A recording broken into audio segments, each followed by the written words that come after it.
Hi guys, for today's video I want to look back at a previous year's favorites. Now most of the videos I've seen have been people reflecting on their favorites from 2022, but I'm going to be doing 2021.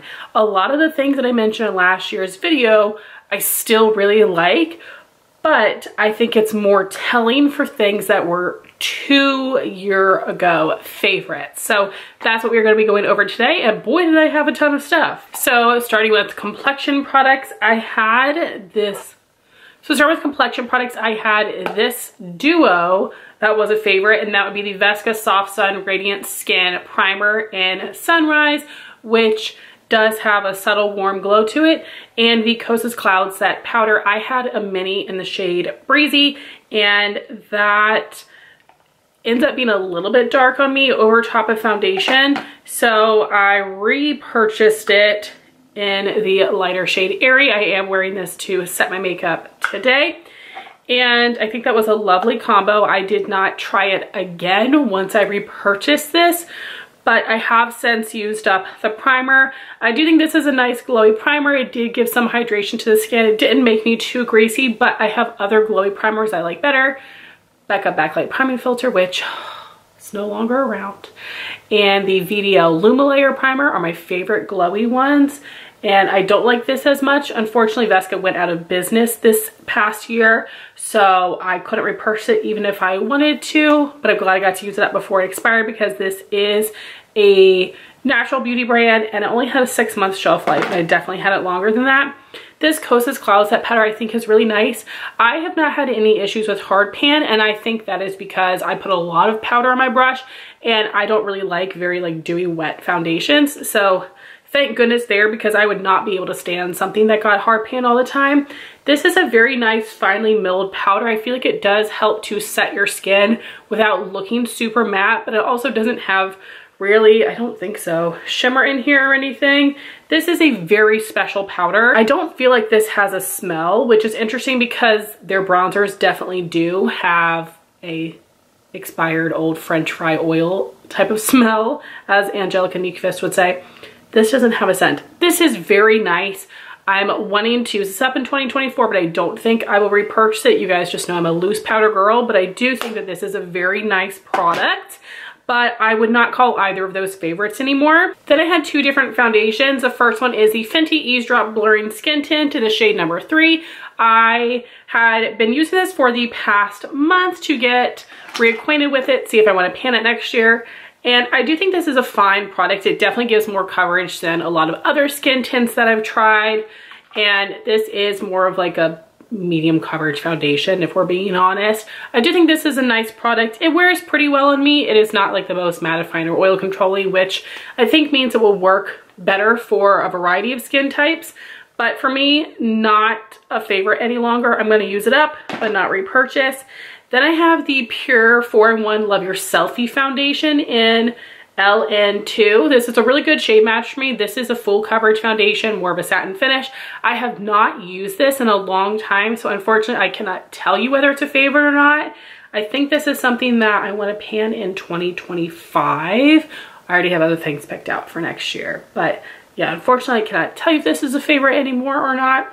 And I feel like that's pretty true with most of my foundation collection, as I'm so focused on using the ones that are in my projects that I'm not also spending time to rotate. It's like panning or new ones. And yeah, we'll have to see once I start using this again. So sorry, I can't properly update you on that one. I have the L'Oreal Infallible Fresh Wear Powder Foundation in Porcelain. I have since used it up. I used it up last year. And this is the best powder foundation that I've tried. It is powdery, not as powdery as some other ones like the e.l.f. And this does give really great coverage. It looks very beautiful on the skin. You definitely need to use a good fixing spray, finishing spray, setting spray, whatever on top to help melt it into your skin. The only negative for me is it is pretty heavily floral scented. L'Oreal needs to cut it out. I don't know if they think that is like a luxury thing to have that freaking floral scent, but other than that, it's honestly perfect. But for me, powder foundation was just a phase. So as you'll see in my plan to pan for 2024, I'm wanting to work the powder foundations out of my collection because it's just not my thing anymore. It worked really well for me during COVID times when I was having to wear a mask at work.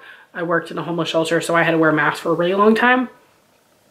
So it is lovely. Still the #1 powder foundation I would recommend if someone was asking me for a recommendation, but not a favorite of mine anymore. Moving on to cheeks, I had 2 bronzer and 2 highlighter favorites.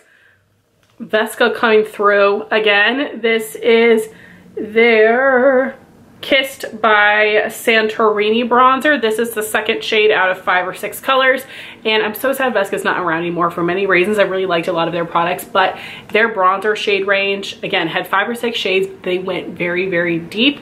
This is a great bronzer. I actually have gone back and forth on times where I was like, oh, maybe I don't love it, but when I used it again this year, I do think this is an awesome bronzer for summer. For me, it's a great warm tone. It's a matte bronzer.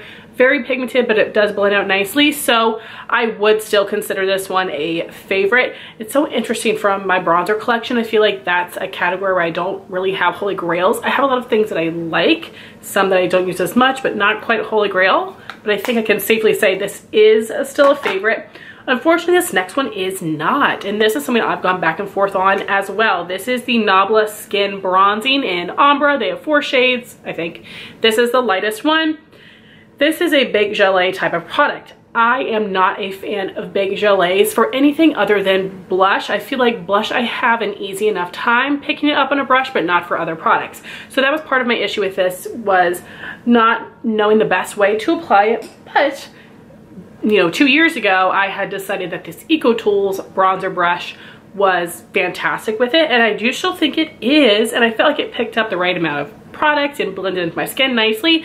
But when I used it again this year, it just felt like meh to me, and I was using a liquid bronzer underneath all year long, and I felt like I couldn't really notice a difference when I was just wearing the liquid bronzer versus wearing this on top. So I have used a good bit of it, so it's something I do still want to keep and maybe play around with again next year. I mean, definitely, but I will say this is not a favorite, and I'm really disappointed by that. Then we've got my 2 highlighters, and we've got the opposite here. So this is the Nabla Skin Glazing in Ozone. Again, this is something I had not really liked in the past, but this year, 2 years ago, I loved it because I had found that the Shop Miss A AOA Studio F19 highlighter brush, which is a dupe for the ABH one, this is an incredible brush.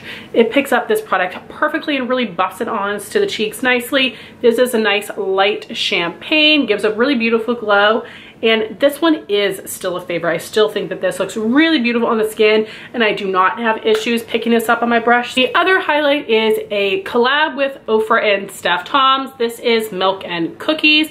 You have a split pan here. Even the darker shade on its own looks beautiful on me. I usually just go down the middle, but I still think this is amazing. I've had a lot of Ofra highlights over the years that I purchased myself, and this is definitely in my top 3. I love the Ofra highlighter formula the most. This one and Benefit highlighters I think are just so incredible. This gives a lot of intense glow without looking chunky or glittery. I highly recommend Ofra highlights in general, and definitely this shade. So happy that I was able to get this one. Next, I had just a few blush singles. First would be some of the Buxom Wanderlust blushes.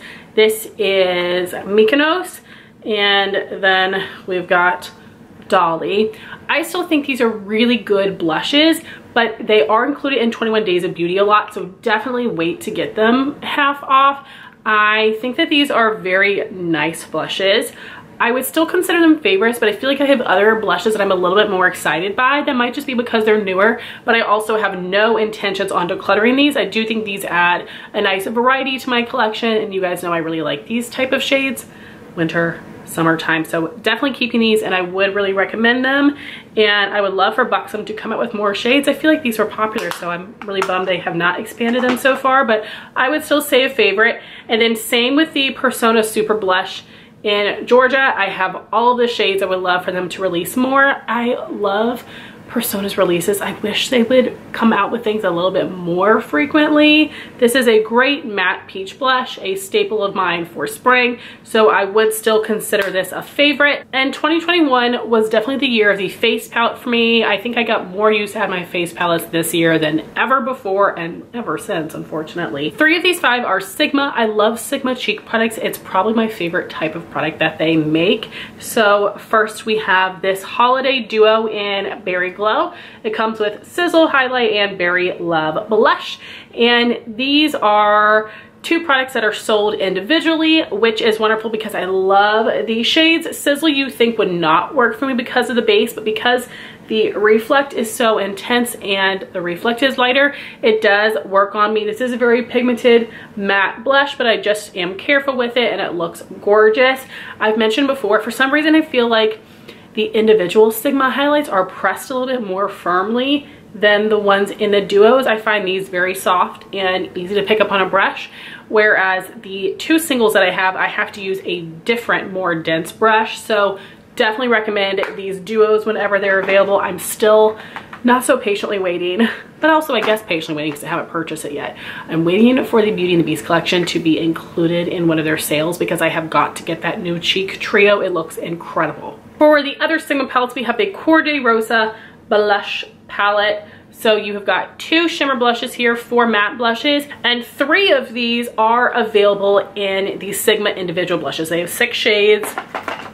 Berry Love is one of them, and then one of the shimmers, Cor de Rosa and Nearly Wild. These 2 are exclusive to the set, and then Tiger Lily from their other larger blush palette is a single as well. So I love this. These colors are so me. I tend to reach for this most recently more in the summertime, and I know that these shades are all similar, but you can tell like the depths are different, the undertones are a little bit different. So this is absolutely a holy grail product of mine. The other palette I would unfortunately not consider a favorite. This is the Sigma Glowkissed highlight palette. I was able to get this in PR from Look Fantastic, and I'm so grateful for that because as a fair person, highlight palettes are not going to work for me generally because a lot of shades are going to be too dark, and that is what's going on here. These 3 shades are too dark for me, but I think that this is a really good formula. This, even though they're a little bit more like textured because there is a embossing on here versus the duos, these are softer than the individual highlights. So formula wise, I really love this, but I just haven't reached for it a ton because I can't get a ton of use out of a lot of the shades, but I can use these to mix with those. So I do want to try to pull this out next year. I still think the formula is incredible. If you are a makeup artist, if you have more of a medium skin tone or a tan skin tone, I definitely say go for this. It's such great quality, but I can't consider it a favorite because I haven't used it in a while. The other 2 palettes I have would be from Artist Couture. This is the Love Sprung Volume 1 palette. You have 2 matte blushes and a shimmer blush. This is incredible. I've only tried a couple of things from Artist Couture. Haven't been super impressed with some of their other products, their eyeshadows in particular. But I think that this is amazing. I'm so sad this was limited edition, but it was available for a really long time. It was in the Sephora sales section for a long time, but this is fantastic. So happy to have this. And again, that's something I use more in spring. And then this palette I love as well, Jouer, Champagne, and Macaroons. This is the Sweet Cheeks colorway, which is the lighter of the 2. The other shade was very deep, which is great. So you have got 2 permanent products, and then I think these blushes were limited. So Citrine Highlight, Suntan Bronzer, the matte peach blush is Romance Me, the shimmer pink is Delight Me, and I have never really been a pink blush person. I really like this pink and this pink on me. Very impressed with the pigmentation and the formula of these. I would still consider this a favorite. Then I had a whole bunch of eyeshadow palettes. Some of these were favorites as a whole. Some of these I fell in love with a few looks in particular. And I will tell you a lot of these are not favorites anymore. I can't call them true favorites because I haven't used them in a really long time. I just buy too many eyeshadow palettes and spend a lot of time using new ones that I'm not taking enough time to revisit some of my older favorites. So keep that in mind as I'm reviewing these. So this is Natasha Denona Mini Star. I would definitely still say this is a favorite. You know, this one's not my favorite, but Everything else I really love. I think that these metallics offer something really cool to my collection. This one's definitely still a favorite. I have used this one this fall. This is Sigma Rendezvous palette. This was holiday 2020. I absolutely love this. I basically use all the shades except for this one. And I do think these are very nice. Sigma does not have the most wabam shimmer formula. They are shimmery, but they're not metallic. I wish they'd be more metallic, but I do still think these look beautiful on the eye, and I really love these mattes. This one is still a favorite for sure.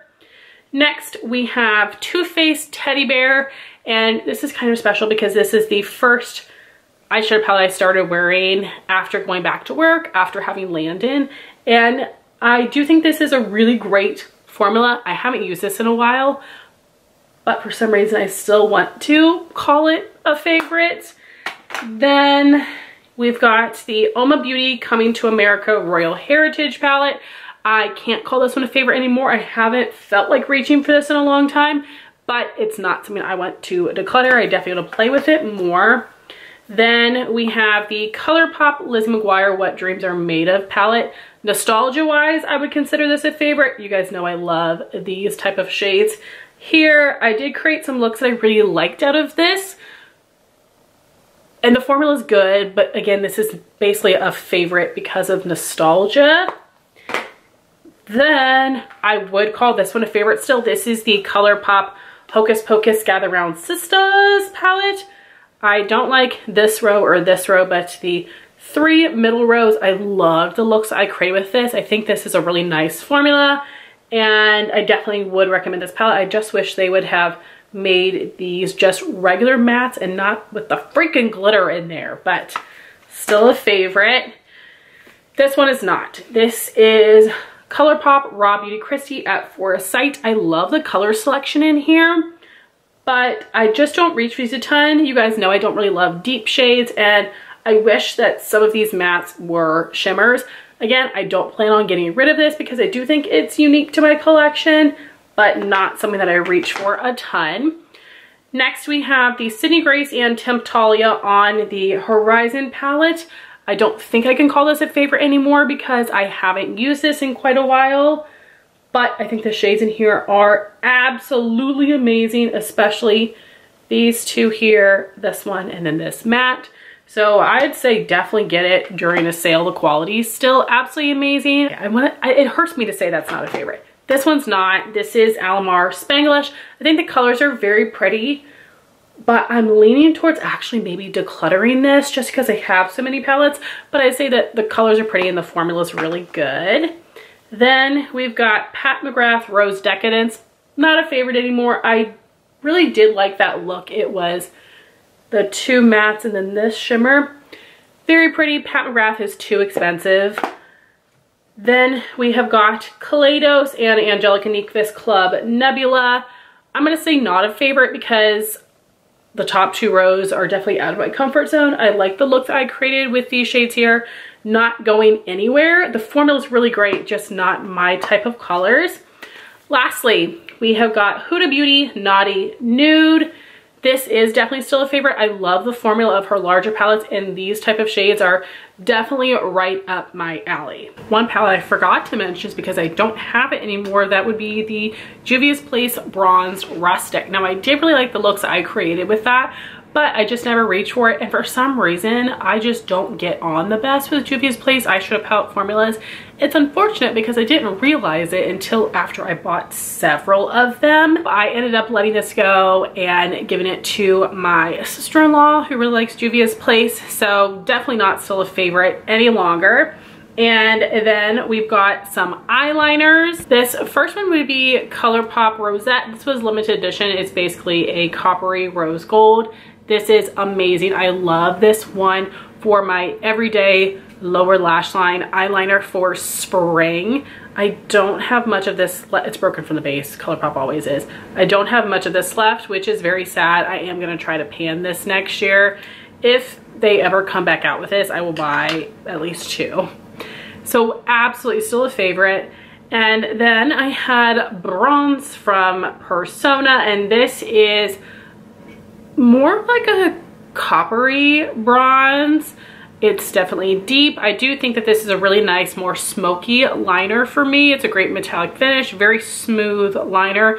Definitely would still consider this one a favorite. Then we have lip products. For lip liner, we have Almond from Persone, which is a really great warm peachy nude, and it's not too brown. Definitely still a favorite. I really like this lip liner formula. I would love for her to expand her shade range. Right now I do have all 4, but this is my #1 fave. Then I had mentioned the Kylie matte lipstick in Nova. That was a very pretty peachy nude. I have a really hard time with some matte lipsticks, getting them to look nice on my lips. I do think this one looked nice. It was a good formula, but it really depended on the makeup look. There were some times where I felt like it was too pale for me. And it had a really strong cherry scent, which I couldn't stand. So this is something that I have decluttered, but everything else is still here. So I had mentioned 3 Buxom Full Force lipsticks. This is one of my favorite lipstick formulas ever, which again, I really am very picky about bullet lipsticks. And unfortunately, this line has been reformulated. They don't really have these shades anymore. I'm not sure how the formula is different besides it looks different in the packaging, the bullet shape, and the shades. So if you can find these at TJ Maxx, I definitely recommend scooping them up. So we have this beautiful like rosy terracotta type of color, supermodel. Really like this one depending on my makeup look. Then we have Fly Girl, which is a little bit more of like a yellow tone tan, which again, really just goes with a particular type of makeup look, but I got this one pretty affordable and I'm definitely keeping it. And then my favorite would be Heartthrob. This is a little bit more pinky of a nude in comparison without being too pink.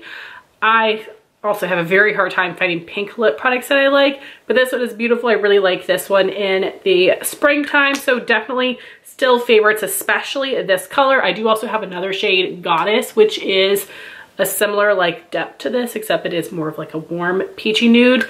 Those are my 2 favorite colors, but I absolutely love that formula. It is a, you know, slightly cooling type of lip product, and I think it gives full opacity. It does have a nice shine to it, but it's not thick. Some other cream lipsticks, like a matte cream sheen, to me feels like too much product on the lips and feels goopy. These do not. It's a really good formula. Then I had a limited edition Buxom lip gloss. This is one of the lip creams in the shade Sugar Drop. It is a more like dusty nude, and in comparison to some other ones, this pulls a little bit more pink, but it also has like a cool tone tan vibe going in here. I love my Buxom glosses. You guys know I don't like sticky glosses. These are a little bit stickier, but I absolutely love them still, so I would still say that is a favorite. Then I have the Tower 28 Milky Lip Jelly in Cashew, a great warm nude. I absolutely love this. I'm gonna pan this next year as well because Tower 28 products do go off quicker. And this is my favorite gloss formula of all time because it is super smooth, not sticky at all. You do have to reapply it often, but I don't mind. And I really love this milky line. They're a bit more pigmented than just the Shine On, like the sheer lip jelly. So still a favorite. Then I have my Rowan Liquid Lip Balm in Charlie. I actually used up my original one this year. This is my backup. This is the best gloss formula ever. I've never tried anything else like this. It basically feels like a thinner lip cream. It is not tacky or thick, but there's enough substance to it that it really does stay on your lips. But it's not sticky. It's not heavy.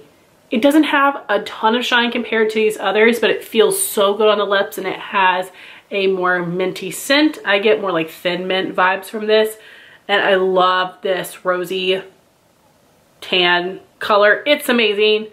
Love this. I would love to get more shades. They're so expensive though. I was able to get that discounted because it was in BoxyCharm. And my last gloss favorite was another Vesca product. This one has been used up, and this was the Lush Glow Creamy Lip Oil in Ginger Lily. Hopefully you can see the color here.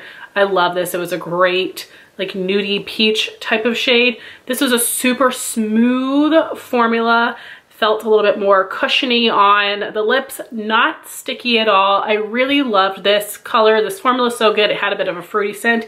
If this was still available, I would definitely repurchase this as a favorite.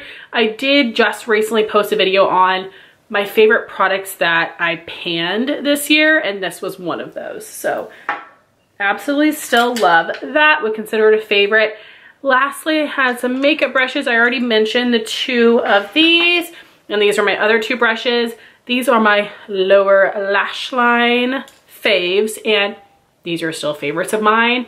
And it might not even be that these brushes are absolutely amazing, but I don't have the same style from other brands, and I don't feel a need to. These are absolutely perfect for me. So this is the Alamar flat liner brush, and basically I will use this with my deepest matte shadow to just stamp on my lower lash line. And then usually I like to take this smudger from Morphe, the M508, and I take a little bit of a lighter matte to help blend around the edges, but this is still firm and precise enough that it's not going to take the color down too far.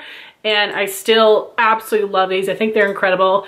Definitely recommend them, and they're my favorite way to add color to my lower lash line. I can't use like a traditional pencil brush. It's going to be too fluffy and too big for my under eye, but these are perfect. So I'm not sure the ratio here. Maybe we're about 50% that I would still consider favorites, and there are other things I just haven't used in a long time, and I don't feel fair calling them a favorite.